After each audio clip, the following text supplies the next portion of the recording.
Job లేక ఇబ్బంది పడుతున్నారా? అయితే మెడికల్ కోడింగ్ మీకు మంచి ఆప్షన్. వెంటనే కాల్ చేసి కోర్సులో జాయిన్ అవ్వండి. నమస్తే రమగారు. నమస్తే జయ. రమగారు, ఎక్కువగా వైఫ్ అండ్ హస్బెండ్ మధ్య ఇష్యూస్ని మనం చాలా చూస్తున్నామండి.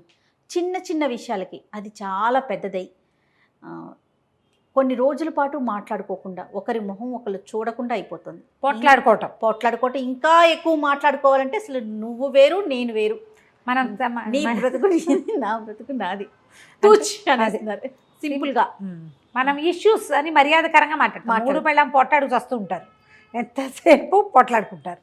నువ్వంటే నువ్వు, నేనంటే నేను, తూతూ ఎంతంటే నువ్వెంత, అంతే. మా అమ్మ నాన్న చిన్నప్పటి నుంచి నన్ను ఒక మాట కూడా అనలేదంటుంది అమ్మడు.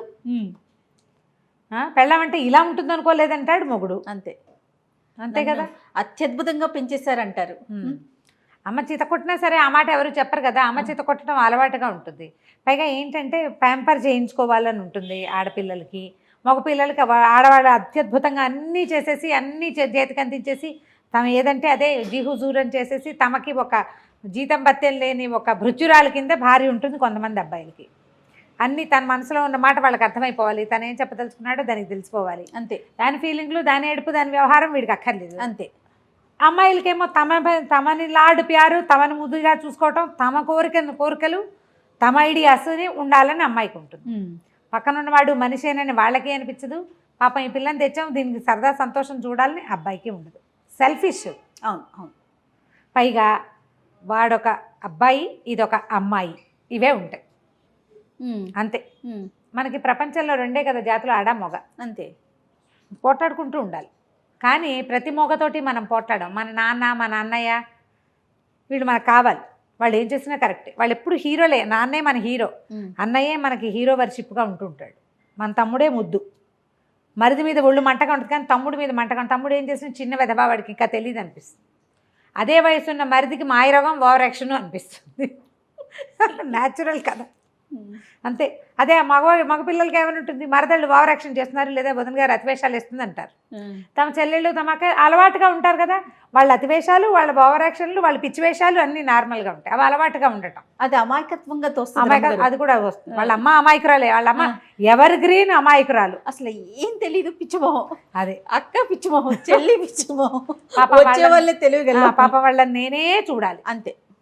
ఇలాంటి ఇవి ప్రతి చోట ఉంటాయి జయ, ప్రతి వాళ్ళకి ఉంటాయి. మనుషులం మనం ఎప్పుడు. ఇప్పుడు అమ్మ ఇందులో వాడు అది ఇది అంటున్నాను అనుకోకుండా ఒక క్యాజువల్ భాషగా చెప్తున్నాను. దీంట్లో ఎలా ఉంటుందంటే ప్రతి వాడికి నేను కరెక్ట్, నేనే కరెక్ట్, నేనే ఎదుటివాడు తప్పు లేదా తప్పేమో, తప్పు వాళ్ళదేనేమో అనే అనిపిస్తుంది. ఈ అనిపించడంలో ఆడ మగ పిల్ల మేక తేడా లేదు, అందరికీ ఉంటుంది. అందరూ ఇలాగే ఉంటారు. ఎక్కడో ఉంటారు జయ అట్లా అర్థం చేసుకునేవాళ్ళు. అర్థం అవ్వకపోయినా సరే పోన్లేని తూష్టీభావం వహిస్తారు కదా కొంతమంది. చూసి చూడకుండా ఊరుకుంటారు. మగవాళ్ళ దౌష్ట్యాన్ని సహిస్తారు ఆడవాళ్ళు, ఆడవాళ్ళ గద్దరితనాన్ని ఒప్పుకుంటారు మగవాళ్ళు. ఇవి రెండే కదా. మగవాళ్ళకి దౌష్ట్యం ఉంటుంది, ఆడవాళ్ళకి గద్దరితనం ఉంటుంది. వీరు రెండిటి వెనకాల వీళ్ళిద్దరూ మనిద్దరం భార్య భర్తలం, ఏదో పెళ్లి చేసుకున్నాం, కలిసి ఉండాలి, పెళ్ళాం నా మొగుడు, ఇలా ఒక భావాలు ఉంటాయి. ఓన్ ఫీల్ ఒకటి ఉంటుంది. ఇప్పుడు ఈ రోజుల్లో ఆ ఓన్ ఫీల్ పోతోంది. ఎవరికి వారే అనే ఆలోచన ఉందా? ఓవర్ ఓన్ ఫీల్, ఇది నాకు కావాల్సిందే, నా బొమ్మ, నేను చెప్పినట్టు వినాల్సిందేనన్న ఫీలింగ్స్. అది నాకు వద్దు మొర్రో అన్నా సరే వీడు నాకు కావాల్సిందే అంటాడు. అలా ఉండే ఆడపిల్లల్ని అమ్మాయిలు అని చీదరిచ్చినా సరే మగపిల్లలు వెంబడబడి చంపేయటాలు అవి చూస్తున్నాం కదా. నో అనే ఆప్షన్ ఇవ్వరు. అతి. అది పెళ్లి కాకముందే పెళ్ళయ్యాక ఉంటుంది, పెళ్లి కాకముందు ఉంటుంది. పెళ్ళయ్యాక ఆ ఫీలింగ్ ఉంటుంది, పెళ్ళయ్యాక కూడా ఉంటుంది. ఆడవాళ్ళు ఎవరింటికైనా వెళ్ళినప్పుడు వీళ్ళు తమతోటే ఉండాలి, తమ దగ్గరే ఉండాలి, అటు ఇటు వెళ్ళకూడదు, పుట్టిళ్లలో పనులు చేయకూడదు, ఫ్రెండ్స్కి ఇంపార్టెన్స్ ఇవ్వకూడదు, కజిన్స్కి ఇంపార్టెన్స్ ఇవ్వకూడదు, వాళ్ళు వీళ్ళు కలవకూడదు. మీరు ఎంతమంది కనెక్ట్ అవుతారు తెలుసా? అవును అని ఆన్సర్లు 100 వస్తాయి జయ. తనకే ఇంపార్టెన్స్ ఇవ్వాలి. మా నాన్న అంటే నాకు పంచప్రాణాలు లడ్డి పిచ్చి పిచ్చి మాటలు మాట్లాడకూడదు, మొగుడే పరమదైవం, ప్రత్యక్ష దైవం అనాలి. తనకి పొసెసివ్గా ఉంటారు. ఆడవాళ్ళు పొసెసివ్గానే ఉంటారు. చెల్లెల్ని బాగా చూస్తే ఓర్చుకోలేదు, అమ్మతో ప్రేమగా ఉంటే వీళ్ళకి నచ్చదు. అవును. ఎవరైనా కజిన్స్ చిన్నప్పటి నుంచి కలిసి పెరిగిన కజిన్స్ వాళ్ళతోటి వీళ్ళు చనువుగా ఉంటే భరించలేని తను. ఇది అతి. వీళ్ళు పొసెసివ్గా ఉండటం ఇదొక ఏమనాలంటే మానసిక జాడ్యం కింద చెప్పాలి. పొసెసివ్నెస్ ప్రేమ అనుకోవటానికి వీలు లేదు. ఇది నాది, చచ్చి సావు బతుకు అది నేనే ఉంచుకోవాలి అనే ఫీలింగ్. అది బొమ్మల మీద ఉంటుంది, మనుషుల మీద కూడా వచ్చేస్తుంది. ఇది ఒక ప్రత్యేకమైన కల్ట్. అది పొసెసివ్నెస్ ఉండేవాళ్ళు ప్రత్యేక జాతి. అలా కాకుండా ఇతను నా భర్త, ఈ విధి విధానంగా పెళ్లి చేసుకున్నాం, అమ్మ నాన్న వెతికి పెళ్లి చేశారు లేదా నేనే వెతుకుని చేసుకున్నాను వీడిని, కష్టమో నిష్ఠూరమో వీడితో కలిసి ఉందాం, వాడు ఎలాంటి వాడో అలాగే స్వీకరిద్దాం. పోట్లాడుకోరు, తొందరపాటు వాడు లేదా ఒకటి, లేదా మూర్ఖుడు మొండివాడు రెండోది, తెలియని వాడు మూడోది, అంటే సంపాదన పరుడు కాదు, లేకపోతే సంపాదన మీదే ఎక్కువ ఆసక్తి, అది అతని మనస్తత్వం. యథాతథంగా ఉన్న మనిషిని ఉన్నట్టుగా తీసుకోవటం అనేది ఇప్పుడు లేదు. ఒక కోర్సు సెలెక్ట్ చేసుకుని అందులో నాకు కావాల్సిన సబ్జెక్టులు సెలెక్ట్ చేసుకున్నట్టుగానే ఒక పిల్లాడిని సెలెక్ట్ చేసుకుని నాకు కావాల్సిన లక్షణాలే ఉండాలని అనుకోవటం ఒక పెద్ద తప్పు. అవునండి. ఆ పిల్లాడే కాదు, ఆడపిల్లల్లో కూడా అంతే, అమ్మాయిల్లో కూడా అంతే. అమ్మాయి నాకు ఇట్లా కావాలి. ఇప్పుడు వీళ్ళిద్దరు నాకు ఒక పాయింట్ ఎప్పుడు అర్థం కాదు జయ, పిల్ల ఇదివరకు పెళ్లి చూపులు వస్తే అమ్మాయికి వంట వచ్చా అని అడిగేవాళ్ళు. బాగుంది శాస్త్రం, ఎందుకంటే అదేదో 10th ఇంటర్మీడియట్ చదివి ఇళ్లల్లో కూర్చుని అమ్మల వెనకాల పప్పుగా గుత్తులు తిప్పుకుంటూ వంటలు నేర్చుకునేవాళ్ళు. పెళ్లి చేస్తాం ఇంకా పిల్లకి వంట నేర్పించాలి అనుకునేవాళ్ళు. 12-14 ఏళ్ల వయసు వచ్చిన దగ్గర నుంచి బియ్యం వార్చమ్మ, అన్నం వార్చు, కూర తరిగి పెట్టు, వంకాయ ముక్కలు కదుపు, ఓసారి ఆలుగడ్డ ముక్కలు వేపించు, పాలు తోడుపెట్టు చేయించేవాళ్ళు కదా. ఇప్పుడు ఈ పిల్లాడు ఇద్దరు కలిసి ఎంటెక్ దాకా ఒకే రకమైన టెక్ తోటి పెరిగితే దీనికి వంట ఎక్కడి నుంచి వచ్చేస్తుందో చెప్పు? అవకాశమే లేదు. ఎక్కడి నుంచి నేర్చుకుంటుంది పాపం?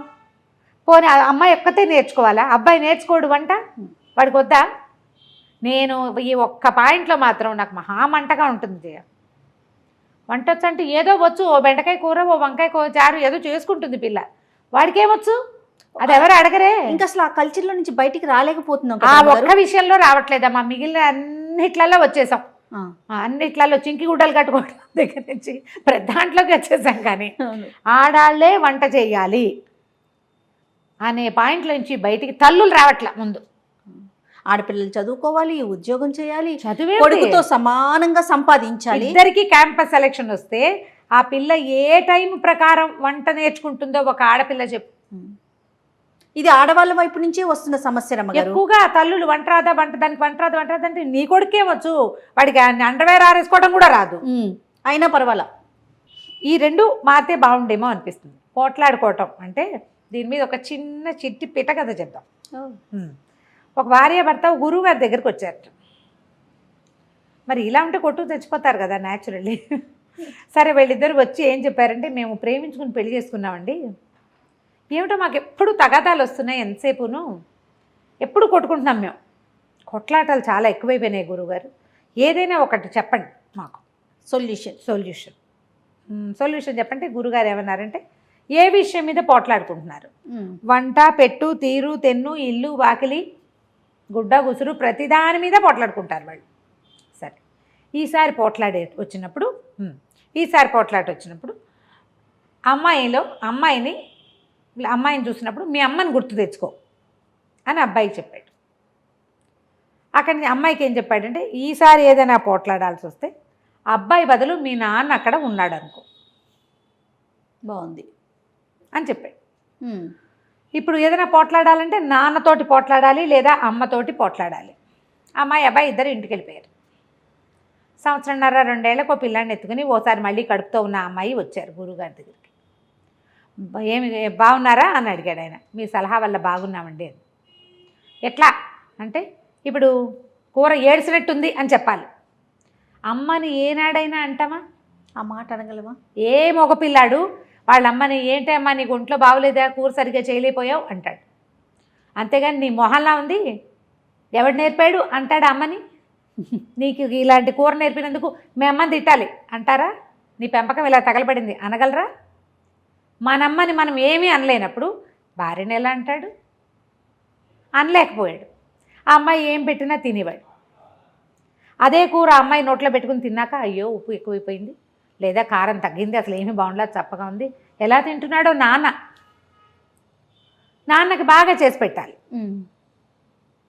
అందుకని అమ్మాయి చక్కగా జాగ్రత్తగా ఒళ్ళు దగ్గర పెట్టుకుని చేయటం మొదలుపెట్టి సమస్య తీరింది. ఎప్పుడూ కూడా పోట్లాటలు, కొట్లాటలు సెల్ఫిష్నెస్ వల్లే వస్తాయి. నేను, నాది, నాకు నచ్చాలి, నాకు నచ్చిందే చేయాలి, నేను అనుకున్నదే చేయాలి, నేనే అనేది కనుక మానేస్తే కొట్లాటలు తగ్గిపోతాయి. నువ్వు నువ్వు నువ్వు అంటే ఎంతసేపు పొట్లాటే కదా. అంతేగా. నేననుకో, నేను చేయగలనా ఇంత మాత్రమైనా అని ఆలోచించు కదా. అవును. అదే ఆలోచిస్తే కొట్లాటలు రానే రావు. ఈ కొట్లాటలకి ఆద్యము ఇళ్లల్లో మొదలవుతుంది. పిల్లలు ఏదైనా కామెంట్ చేస్తారు, మాట్లాడినప్పుడు తల్లులు ఖండించేసేయాలి. అట్లా అనకూడదు. చిన్నప్పటి నుంచి వేరే వాళ్ళని విమర్శించకూడదు. ఆడది చేకేం చేస్తుంది, ఆడపిల్ల దాన్ని ఏం అనకూడదు, ఇలాంటి భావాలు ప్రబోధించద్దు ఈ రోజుల్లో. మనుషులం మనం, అంతే. ఆడ మగ 2 విభాగాలు ఉన్నాయి. ఒకళ్ళతో ఒకళ్ళు కలిసి ఉండాల్సిన పరిస్థితి మనది. మన జీవితం అదే, అంతే కదా. ఆడ మగ చెరసకంగా కలిసి ఉండాలి.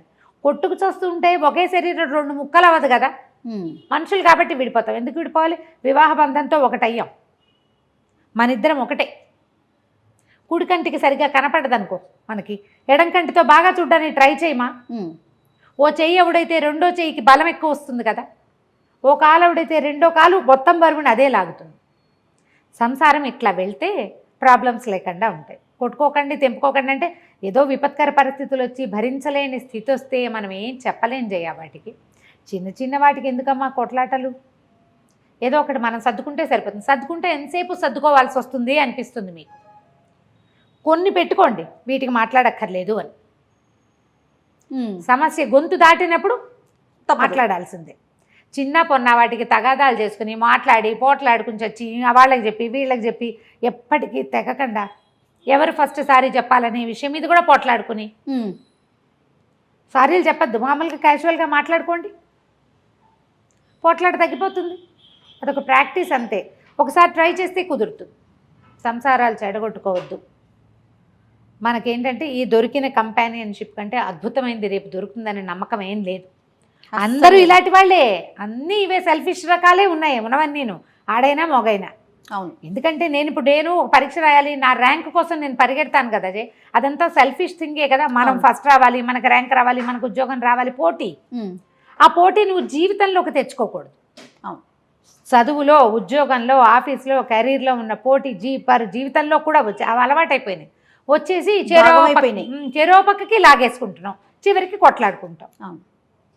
కొట్లాట చివరి లక్ష్యంగా, చివరి విషయంగా ఉండాలి, నిత్య విషయంగా ఉండకూడదు. థ్యాంక్ యూ రామ్ గారు. నమస్తే. నమస్తే జయ.